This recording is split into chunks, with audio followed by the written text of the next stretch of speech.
Conta um conto apresenta, de Samantha Schweblin, Pássaros na Boca. Narração, Marcelo Fávaro. O carro de Silvia estava estacionado em frente à casa, com os faróis acesos. Fiquei parado, pensando se havia alguma possibilidade real de não atender à campainha. Porém, dava para escutar o jogo por toda a casa. Então desliguei o televisor e fui abrir. Silvia, eu disse. Olá, respondeu ela, e entrou sem que eu conseguisse dizer nada. Temos que conversar, Martin. Apontou minha própria poltrona e eu obedeci. Porque, às vezes, quando o passado bate a porta e trata a gente quase como há 4 anos, volto a ser um imbecil. Ela também se sentou. Você não vai gostar. É barra pesada. Olhou o relógio. É sobre Sara. Sempre é sobre Sara, disse eu. Sua filha tem sérios problemas. Você vai dizer que eu estou exagerando, que eu sou uma louca. Todo esse papo, porém, não temos tempo para perder. Vem até a minha casa agora mesmo e vai ver com os próprios olhos. Eu falei que você iria. Sara está esperando. E o que está acontecendo? Não vai levar nem 20 minutos. Depois eu não quero ouvir você dizer que ela não se integra à sua vida e toda essa merda. Ficamos em silêncio por um momento. Pensei em qual seria o próximo passo. Até que ela franziu o senho, levantou-se e foi até a porta. Vesti meu abrigo e saí atrás dela. Por fora, a casa parecia igual a sempre, com um gramado recém-cortado e as azaleias de silva caindo da sacada do quarto do casal. Cada um desceu do seu carro e entramos em silêncio. Sara estava sentada no sofá. E apesar de as aulas desse ano já terem acabado, ela vestia o uniforme do secundário, que a deixava parecida com essas normalistas das revistas pornôs. Estava de pé, com as pernas juntas e com as mãos sobre os joelhos, concentrada em algum ponto da janela ou do jardim, como se praticasse um dos exercícios de yoga da mãe. Eu me dei conta de que, bem, embora já tivesse sido mais pálida e magra, agora transbordava saúde. Suas pernas e seus braços pareciam mais fortes, como se andasse fazendo exercícios durante meses. Seu cabelo brilhava e tinha um leve rosado nas bochechas, como se fosse pintado, porém real. Quando me viu entrar, sorriu e disse: Olá, papai. Minha garota realmente era uma doçura, mas 2 palavras eram suficientes para entender que algo ia muito mal com essa menina. Algo certamente relacionado com a mãe. Às vezes penso que talvez devesse tê-la levado comigo, porém, quase sempre penso que não. A alguns metros do televisor, próximo à janela, havia uma gaiola. Era uma gaiola para pássaros, de uns 70 a 80 centímetros, pendente no teto, e vazia. O que é isso? Uma gaiola, respondeu Sara, e sorriu. Silvia me fez um sinal para que a seguisse até a cozinha. Fomos até a janela, e ela se voltou para certificar-se de que Sara não nos ouvia. Continuava em pé no sofá, olhando para a rua, como se nunca tivéssemos chegado. Silvia me falou em voz baixa: Martin, olha, você vai ter que levar isso com muita calma. Tá bom, não fode, Silvia. O que está acontecendo? Eu Estou mantendo a Sara sem comer desde ontem. Está tirando com a minha cara? Para que você veja com seus próprios olhos. Ah, claro, ficou louca agora? Fez um sinal para que voltássemos ao living e apontou o sofá. Eu me sentei diante de Sara.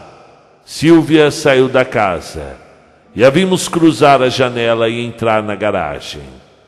O que está acontecendo com a sua mãe? Sara ergueu os ombros, dando a entender que não sabia. Usava o cabelo negro e liso, preso num rabo de cavalo, e uma franja comprida que chegava quase até a altura dos olhos.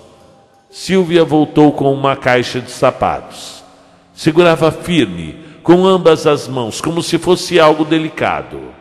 Foi até a gaiola. Abriu-a. Tirou da caixa um pardal, muito pequeno, do tamanho de uma bola de golfe. Enfiou-o dentro da gaiola e fechou. Jogou a caixa no chão e mandou-o para o lado com um chute, junto a outras 9 ou 10 caixas similares que se somavam sobre a escrivaninha. Então Sara se levantou. Seu rabo de cavalo reduziu de um lado e do outro da nuca e foi até a gaiola dando pulos, como fazem as meninas com 5 anos a menos que ela. E de costa para nós, colocando-se na ponta dos pés, abriu a gaiola e tirou o pássaro. E eu não pude ver o que fez. O pássaro piou e ela fez um pouco de força, talvez porque o pássaro tentasse escapar. Sílvia tapou a boca com a mão. E quando Sara se voltou para nós, o pássaro tinha sumido.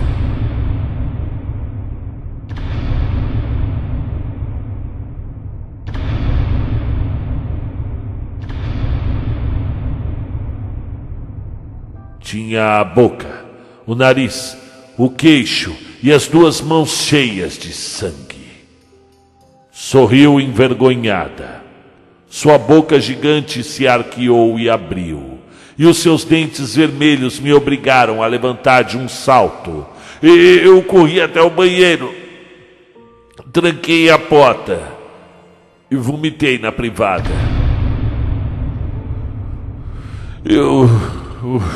Puxa vida. Eu pensei que Sílvia me seguiria e começaria a me culpar e a lançar acusações do outro lado da porta, mas nada fez. Lavei a boca e a cara e permaneci escutando diante do espelho. Desceram algo pesado do piso superior. Abriram e fecharam a porta de entrada algumas vezes. Sara perguntou se podia levar com ela a foto da estante. Quando Sílvia disse que sim, sua voz já estava distante. Abri a porta com cuidado para não fazer barulho e saí ao corredor. E a porta principal estava totalmente aberta. E Sílvia colocava a gaiola no assento traseiro do meu carro. Dei uns passos, com a intenção de deixar a casa gritando-lhe umas coisas, porém, Sara saiu da cozinha para a rua. E parei de repente para que não me visse. Trocaram um abraço. Sílvia a beijou e enfiou-a no banco da frente. Eu esperei que voltasse e fechasse a porta. E que merda, Lévia! Foi até o escritório e começou a esmagar e a dobrar caixas vazias. Santo Deus, Sílvia! A sua filha, ela come pássaros. Eu não aguento mais. Eu não aguento mais. Ela come pássaros. Um médico a examinou. Que merda ela faz com os ossos, Sílvia? Sílvia permaneceu olhando para mim desconcertada. Suponho que os engula também. Eu não sei se os pássaros... Disse e ficou pensando. Mas eu não posso levá-la. um dia a mais com ela e eu me mato, mas eu a mato antes. Ela come pássaros. Foi até o banheiro e se trancou. Olhei para fora através da janela panorâmica. Do carro, Sara me cumprimentou alegremente.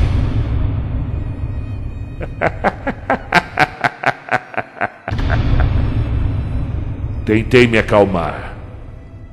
Pensei em coisas que me ajudassem a dar alguns passos desajeitados rumo à porta, rezando para que esse tempo fosse suficiente para voltar a ser um homem comum e atual. Um sujeito puro e organizado, capaz de ficar 10 minutos de pé no supermercado, diante da gôndola de enlatados, certificando-se de que está levando as ervilhas mais adequadas.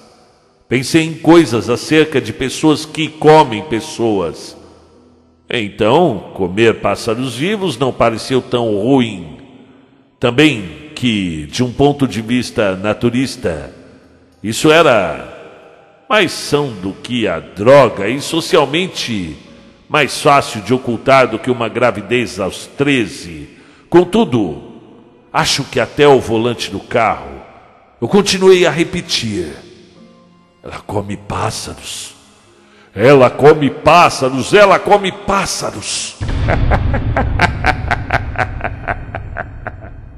E assim por diante. Levei Sara para casa. Eu não disse nada na viagem. E quando chegamos, ela desceu suas coisas sozinha. E desceu sua gaiola. E desceu sua mala, que tinham guardado no porta-malas, e 4 caixas de sapato, como a que Silvia trouxera da garagem. Eu não pude ajudá-la com nada. Abri a porta e ali esperei que ela fosse e voltasse com tudo. E quando entramos, indiquei-lhe o quarto de cima. E depois que se instalou, fiz com que ela descesse e se sentasse à minha frente, na mesa da copa. Preparei 2 cafés, mas Sara colocou de lado sua xícara e disse que não tomava infusões. Você come pássaros, Sara, eu disse. Sim, papai. Mordeu os lábios envergonhada e disse: e você também. Mas você come pássaros vivos, Sara. Sim, papai.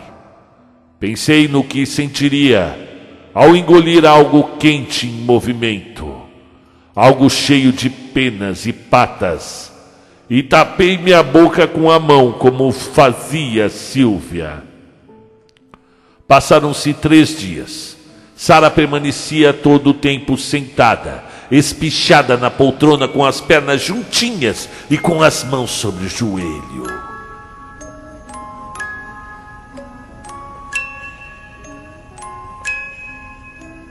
Ela me olhava.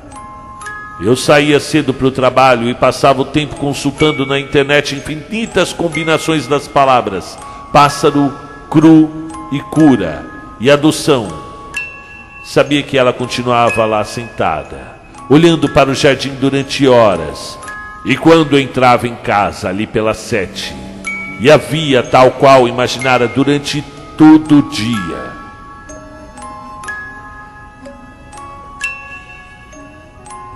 Meus pelos da nuca se arrepiavam e eu sentia vontade de sair e deixá-la trancada à chave, hermeticamente fechada, como esses insetos que são caçados na infância e guardados em pote de vidro até que o ar acabe. Poderia fazer isso? Quando eu era garoto, vi o circo. Uma mulher barbada que carregava ratos na boca. Mantinha-os assim muito tempo, com a cauda se movendo entre os lábios fechados, enquanto caminhava diante do público, com os olhos bem abertos. Agora pensava nessa mulher quase todas as noites, revirando-me na cama sem poder dormir, considerando a possibilidade de internar Sara num centro psiquiátrico. Talvez pudesse visitá-la 1 ou 2 vezes por semana. Poderia revezar com Silvia. Pensei, Nesses casos em que os médicos pedem certo isolamento do paciente para distanciá-lo da família por alguns meses, talvez fosse uma boa opção para todos. Porém, não era certo que Sara pudesse sobreviver num lugar assim. Ou era? De qualquer modo, sua mãe não permitiria. Ou permitiria.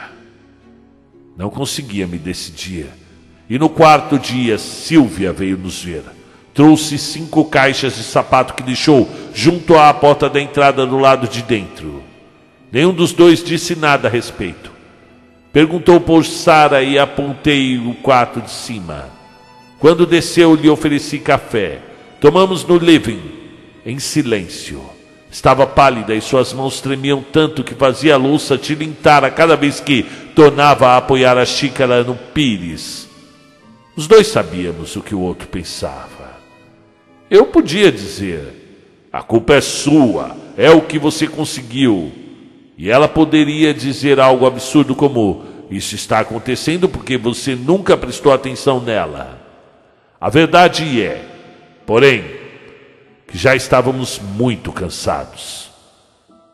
Eu me encarrego disso, disse Silvia antes de sair, apontando as caixas de sapatos. Eu não disse nada, mas lhe agradeci profundamente. No mercado, as pessoas enchiam seus carrinhos com cereais, doces, verduras, laticínios. Eu me limitava a meus enlatados e ficava na fila em silêncio. Ia ao supermercado 2 ou 3 vezes por semana, às vezes, mesmo que não tivesse nada para comprar. Passava lá antes de voltar para casa, pegar um carrinho e percorria as gôndolas pensando no que poderia estar esquecendo.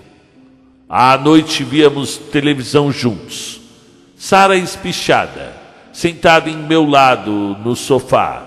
Eu em outra ponta, espiando-a de vez em quando para ver se acompanhava a programação ou se mantinha outra vez com os olhos cravados no jardim. Eu preparava comida para 2 e a levava ao living em 2 bandejas. Deixava de Sara diante dela e lá a comida ficava. Lá a comida ficava e ela esperava que eu começasse. E então dizia: com licença, papai. Levantava, subia até seu quarto e fechava a porta com delicadeza. A primeira vez baixei o volume da TV e esperei em silêncio. Ouviu-se um piado agudo e curto. Alguns segundos depois, as torneiras do banheiro e a água correndo. E às vezes ela descia uns segundos depois, perfeitamente penteada e serena. E outras vezes tomava uma ducha que descia diretamente de pijama. Sara não queria sair. Estudando seu comportamento, pensei que talvez sofresse de algum princípio de agorafobia. Às vezes, eu colocava uma cadeira no jardim e tentava convencê-la a sair um pouco, mas era inútil. Conservava, sem sombra de dúvida, uma pele radiante e uma energia, e estava cada vez mais bonita, como se passasse o dia se exercitando ao sol. De vez em quando, ao fazer minhas coisas, encontrava uma pena no chão, perto da porta, atrás da lata de café, entre as cobertas, ainda úmida na pia da cozinha. E eu a recolhia, tomando cuidado para que ela não me visse fazendo isso, e jogava na privada. Às vezes a observava ir com a água. Às vezes a privada voltava a se encher. A água se aquietava outra vez feito um espelho. E eu permanecia ali observando, pensando se seria necessário voltar ao supermercado, se realmente algo justificável encher os carrinhos com tanto lixo, pensando em Sara e no que haveria com o jardim. Uma tarde Silvia me ligou para avisar que estava de cama, uma gripe feroz. Disse que não poderia nos visitar. Que não podia nos visitar significava que não podia trazer mais caixas. Perguntou se eu conseguia me virar sem ela. Perguntei se ela tinha febre, se estava comendo bem, se tinha ido ao médico. E quando a notei suficientemente ocupada com as respostas, disse que precisava desligar. e desliguei. O telefone voltou a tocar, porém não atendi. Vimos televisão. Quando eu trouxe minha comida, Sara não se levantou para ir ao seu quarto. Olhou o jardim, até que terminei de comer. Depois voltou à programação. E no dia seguinte, antes de voltar para casa, passei no supermercado. Comprei algumas coisas no meu carrinho, o de sempre. Passei entre as gôndolas como se fizesse um reconhecimento do mercado pela primeira vez. Parei na seção de mascotes, onde havia comida para cão. Cães, gatos, coelhos, pássaros, peixes. Conferi alguns alimentos para ver de que se tratava. Li do que eram feitos, as calorias que forneciam e as medidas recomendadas para cada raça, peso e idade. E depois fui à seção de jardinagem, onde só havia plantas, com ou sem a flor, os vasos, a terra, de modo que eu voltei outra vez à seção de mascotes. E fiquei ali pensando no que faria a seguir. As pessoas enchiam seus carrinhos e se moviam, desviando de mim. Anunciaram nos alto-falantes a promoção de laticínios do Dia das Mães. E tocaram uma canção sobre um sujeito que estava cheio de mulheres, mas sentia falta do seu primeiro amor, até que finalmente empurrei o carrinho e voltei à seção de enlatados. Essa noite Sara demorou para dormir. Meu quarto ficava debaixo do dela, e a escutei caminhar com passos nervosos, deitar-se e voltar a levantar. Perguntei a mim mesmo, em que condições estaria o quarto? Bem, não subira desde que ela chegara. Talvez o lugar estivesse um verdadeiro desastre, um curral cheio de sujeira e penas. Na terceira noite depois da ligação de Silvia, antes de voltar para casa, detive-me a ver as gaiolas de pássaros penduradas nos toldos de uma veterinária. Nenhum se parecia com o pardal que vira na casa de Silvia. Eram coloridos e, em geral, um pouco maiores. Fiquei ali um tempinho, até que um vendedor se aproximou para perguntar se eu estava interessado em algum pássaro. Disse que não, claro, que de maneira nenhuma, que estava só olhando. E ele permaneceu ali perto, movimentando caixas, olhando para a rua, e depois entendeu que eu realmente não compraria nada. E voltou para o balcão. Em casa, Sara esperava no sofá, espichada em seu exercício de yoga. Nós nos cumprimentamos. Olá, Sara. Olá, papai. Estava perdendo suas bochechas rosadas. Já não estava tão bem como nos dias anteriores. Papi, disse Sara. Engoli o que estava mastigando e baixei o volume da televisão, duvidando de que realmente estivesse falando, mas ela estava ali, com suas pernas juntinhas e as mãos sobre os joelhos, olhando para mim. O que foi? Perguntei. Você gosta de mim? Fiz um gesto com a mão, acompanhando de um assentimento. No conjunto, tudo significava que sim. Que evidente que sim. Era minha filha, não? E ainda assim, por via das dúvidas, pensando sobretudo no que minha ex-mulher teria considerado o correto, eu disse: sim, meu amor, é claro. E então Sara sorriu mais uma vez. Olhou para o jardim durante o resto da programação. Voltamos a dormir mal, ela passeando de um lado para o outro do quarto, eu dando voltas em minha cama até acabar adormecendo. No dia seguinte liguei para Silvia. Era sábado, mas ela não atendia ao telefone. Liguei mais tarde, também por volta do meio-dia. Deixei uma mensagem, porém ela não respondeu. Sara permaneceu a manhã inteira sentada no sofá, olhando para o jardim. Tinha o cabelo um pouco desarrumado e já não se sentava tão espichada. Parecia muito cansada. Perguntei-lhe se estava bem e ela me disse: sim, papai. Por que não sai um pouco para o jardim? Não, papai. Pensando em nossa conversa na noite anterior, me ocorreu que podia lhe perguntar se gostava de mim, mas logo em seguida isso me pareceu uma estupidez. Tornei a ligar para Silvia. Deixei outra mensagem, em voz baixa, cuidando para que Sara não me ouvisse. Disse para a secretária eletrônica: é urgente, por favor. Esperamos sentados, cada um em sua poltrona com a TV ligada. Algumas horas mais tarde, Sara disse: com licença, papai. Trancou-se em seu quarto. Desliguei a TV e fui até o telefone. Levantei o fone uma vez mais e ouvi o sinal e desliguei. Fui de carro até a veterinária. Procurei o vendedor e lhe disse que necessitava de um pássaro pequeno, o menor que tivesse. O vendedor abriu um catálogo de fotografias e disse que os preços e a alimentação variavam de uma espécie para outra. Golpeei a bancada com a palma da mão. Algumas coisas saltaram sobre o balcão e o vendedor ficou em silêncio olhando para mim.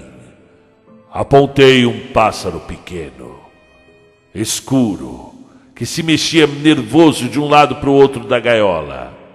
Cobraram-me 120 pesos e o entregaram em uma caixa quadrada de papelão verde, com pequenos orifícios ao redor, e na tampa um folheto do criador com a foto do pássaro na frente e um saco grátis de alpiste que não aceitei.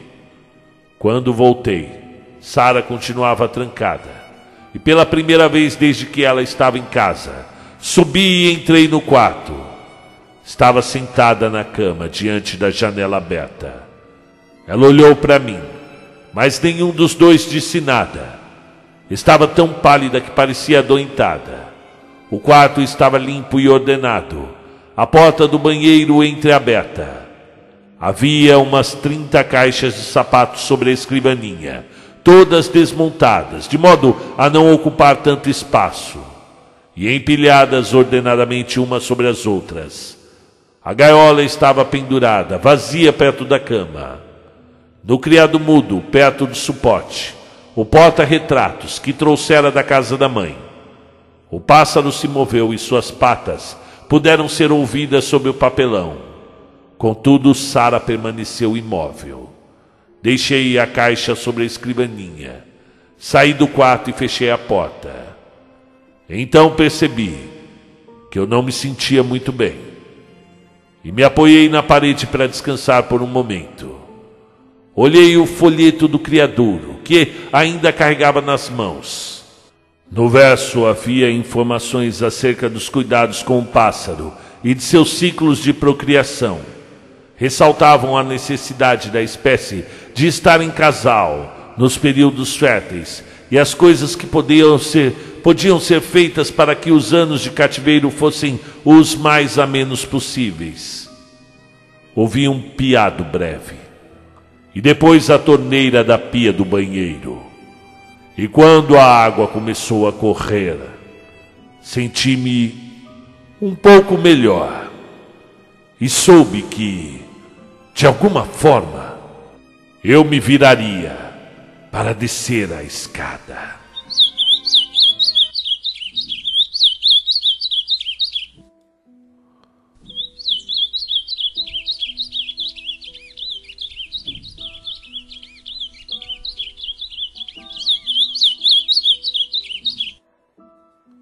Muito bem, sejam bem-vindos ao canal Conto um Conto. Inscreva-se, ative o sininho e receba toda semana novos contos literários de todo o mundo. Neste conto nós observamos aí a história de Sara, a menina. Imagine só que situação. Olha, gente, esse é o autêntico, segundo o que eu estudei, o autêntico conto de horror, porque olha, a hora que a mãe traz o pardal e a menina enfia o pardal na boca e come, a hora que o pai levanta correndo para ir no banheiro, quase que eu levantei aqui também, quase que eu abandonei a gravação, porque realmente eu senti o mesmo asco, veio na garganta aqui, só de falar Ave Maria, veio o cheiro. Caramba, que conto, hein? Esse é o primeiro livro de Samantha Schweblin, publicado no Brasil. Pássaros na Boca é uma antologia de contos que demonstra por que a escritora argentina é considerada a herdeira literária de mestres do realismo fantástico, como Bioy Casares, Júlio Cortázar. As 18 histórias aqui reunidas começam com situações cotidianas que vão pouco a pouco assumindo contornos perturbadoramente insólitos, por vezes até aterrorizantes. São homens e mulheres, jovens e crianças, diante de um mundo hostil, em que, de um instante para o outro, sem qualquer ruptura ou explicação, o que parecia ser normal deixa de ser, e de maneira irreversível. Gente, esse conto é perturbador mesmo, hein? Por isso que eu tava parei num barzinho ali na Tuiuti esses dias, aí essa semana, para tomar uma cerveja com os meus antigos amigos, e um deles estava falando sobre o filme do Coringa, né? Aí ele falou, não gostei não, mas por que você não gostou? Eu achei perturbador. Eu acho que a sociedade não deveria ter contato com esse tipo de narrativa. Aquela velha discussão que a gente estava até falando sobre isso esses dias, não é verdade, público? E aí eu falei, gente, é que eu acho que você não está muito acostumado. Se você começar a ler Edgar Allan Poe, Richard Matheson, Guy de Maupassant, esses caras trabalham o horror psicológico, que é realmente o mote aí do filme do Joaquim Phoenix, né? Com certeza você vai achar até leve o filme, né? Claro, o filme eu fui lá assistir, eu achei o máximo. Aliás, eu queria ir de novo no cinema assistir. Mas o que é o perturbador? É a arte imitando a vida ou a vida imitando a arte? Até a próxima.